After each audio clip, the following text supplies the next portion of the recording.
Nama saya Ayuning Tias. Di video ini, saya akan menjelaskan materi mengenai reksadana. Ayo kita mulai. Reksadana. Reksadana adalah wadah dan pola pengelolaan dana atau modal bagi sekumpul investor untuk berinvestasi dalam instrumen-instrumen investasi yang tersedia di pasar modal dengan cara membeli unit penyertaan reksadana. Dana ini kemudian dikelola oleh manajer investasi untuk diinvestasikan ke dalam portfolio investasi seperti saham, obligasi, pasar uang, ataupun efek sekuritas lainnya. Reksadana ini merupakan salah satu investasi yang paling mudah loh teman-teman, karena tidak memerlukan modal yang besar, dapat dilakukan secara individu maupun institusi, dan ada manajer investasi yang membantu mengelola dana investasi kita. Proses pembentukan reksadana. Dalam reksadana, ada istilah manajer investasi dan bank kustodian. Bank kustodian adalah pihak yang bekerja sama dengan manajer investasi untuk menyimpan modal reksadana para investor. Tugas bank kustodian melakukan penyelesaian transaksi, menyimpan surat berharga, menghitung NAB, menjadi unit registrasi investor. Kemudian, tugas manajer investasi mengelola dana untuk diinvestasikan pada produk pasar modal. Di sini, investor berinvestasi di reksadana dengan cara melakukan pemindahan uang ke rekening reksadana yang terdaftar di bank kustodian. Selanjutnya, investor tersebut akan mendapat unit penyertaan sebagai satuan kepemilikan reksadana. Jenis-jenis reksadana. Jenis reksadana ini akan menentukan kemana uang kita akan diinvestasikan. Di sini ada 4 jenis reksadana. Yang pertama, reksadana pasar uang. Reksadana ini akan menempatkan 100% pada instrumen pasar uang atau efek yang bersifat utang dengan jangka waktu kurang dari 1 tahun, seperti deposito, sertifikat Bank Indonesia, dan obligasi yang umurnya kurang dari 1 tahun. Yang kedua, reksadana pendapatan tetap. Reksadana ini akan menempatkan minimal 80% pada efek yang bersifat utang seperti obligasi.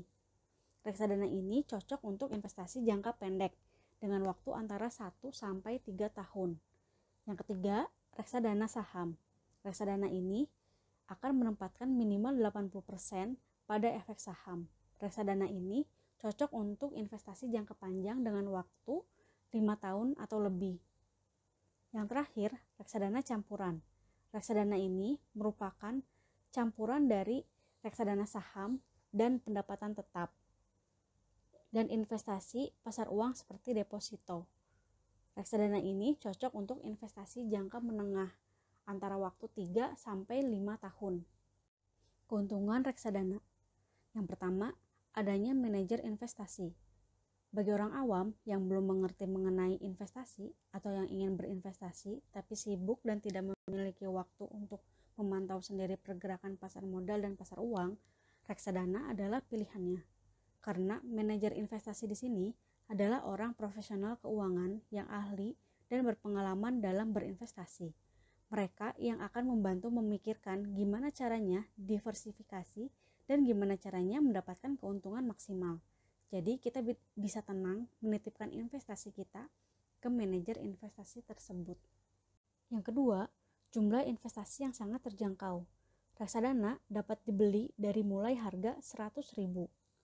Apabila dibandingkan dengan produk keuangan lainnya seperti misalnya deposito, untuk penempatan dana deposito saja minimalnya 10 juta dengan tingkat bunga sekitar 4,25 sampai dengan 5,50% tergantung jangka waktunya.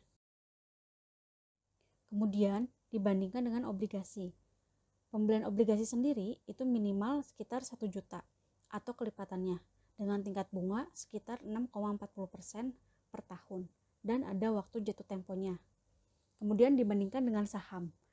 Pembelian saham sendiri itu adalah minimal 1 lot yang artinya 100 lembar saham dengan harga sahamnya tergantung dari jenis saham yang dibeli.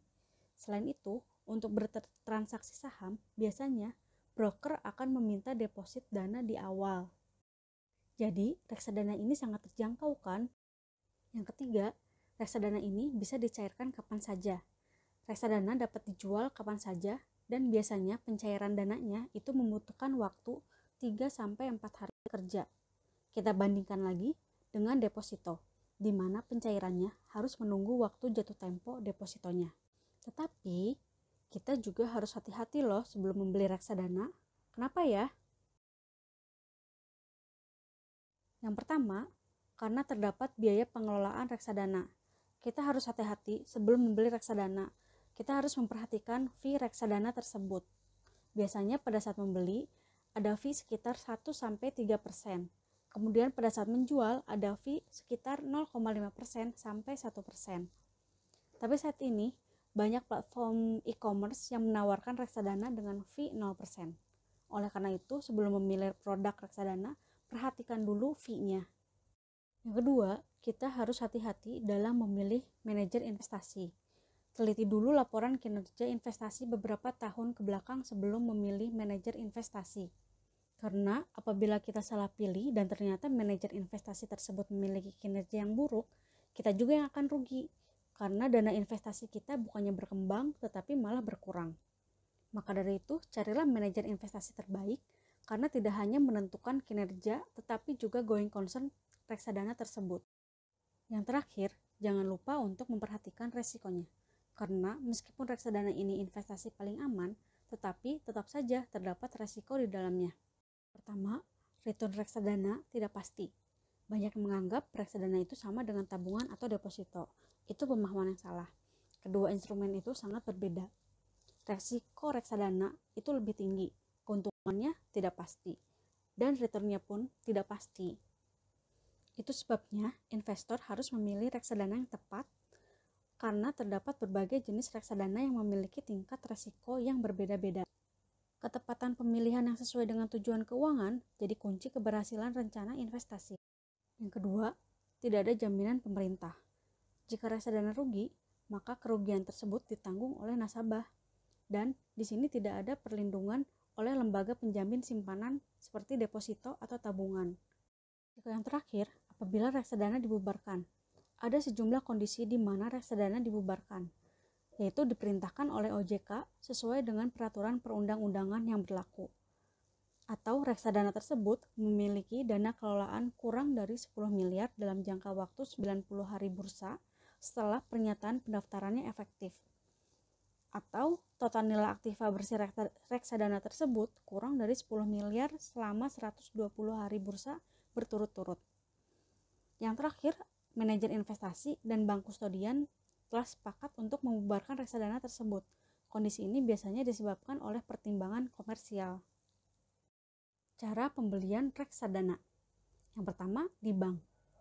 Investor datang ke cabang salah satu bank, misal Bank BCA, Bank Mandiri, atau Bank Permata.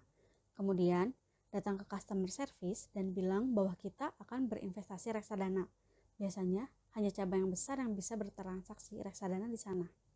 Di sana, kita mengisi formulir persetujuan pembelian reksadana yang kemudian dana kamu di bank tersebut akan otomatis dipindahkan ke reksadana.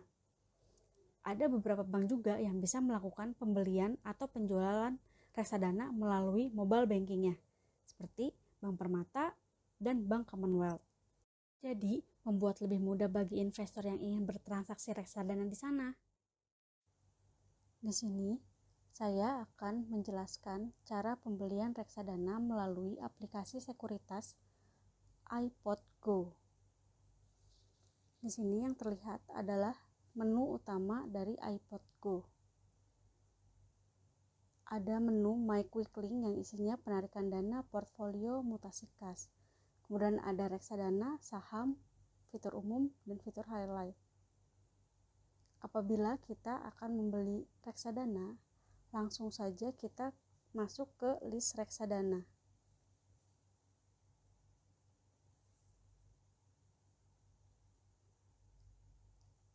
Di sini akan muncul beberapa jenis reksadana dari berbagai manajer investasi.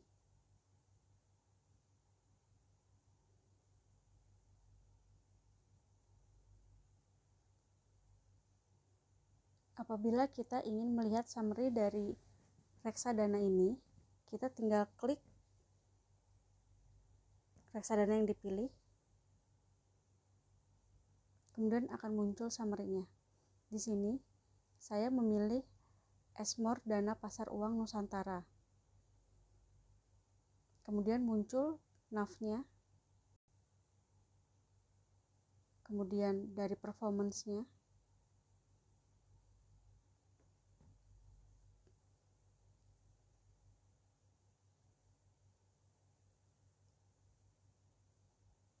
Kemudian apabila kita ingin membeli reksadana ini, langsung klik buy fund. Di sini terdapat term and condition Esmore Dana Pasar Uang Nusantara, yaitu subscription tidak dikenakan biaya pembelian, minimal investasi awal 200.000, minimal top up 100.000, redemption tidak dikenakan biaya penjualan, minimal penjualan 100.000, saldo minimum kepemilikan 100 unit. Untuk RDN Permata dikenakan biaya transfer dari kustodi. Apabila setuju, klik setuju, kemudian add to basket.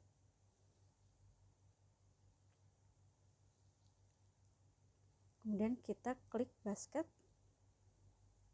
dan langsung membayar reksadana yang telah kita beli. Selamat mencoba.